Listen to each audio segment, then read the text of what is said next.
Valley law enforcement officers are cracking down on gangs. DPS Director Stephen McGraw says there is a link between gangs and drug cartels. Channel 5's Lauren Kendrick is here to explain what the connection is and how a new anti-gang center is moving forward toward completion. Lauren.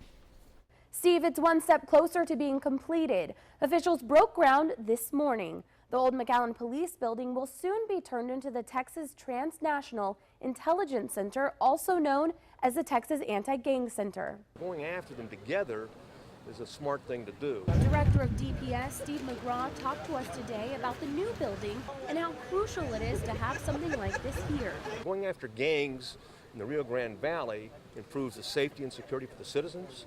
They also do have a disproportionate amount of recruitment of our children into these gangs. They're gateway criminal organizations. He talked about one of the problematic gangs in particular. Texas Carolina Brotherhood is the smuggling infrastructure in Starr County for the Gulf Cartel. So why wouldn't we target that? You need to secure the border, but you also need to look at degrade the smuggling infrastructure. They're the ones that operate the stash houses. They're the ones involved in the home invasions. Those are the things that undermine public safety. McAllen Police Chief Victor Rodriguez says the idea for this new building is simple: to have everyone together in one place, making it easier to work as a group and go after the criminals. The greatest amount of crime ever recorded in Texas and in South Texas was in the early 1990s. And during that period of time, our prisons were full. We were sending out 150 people up to prison, and 150 were letting out the back door.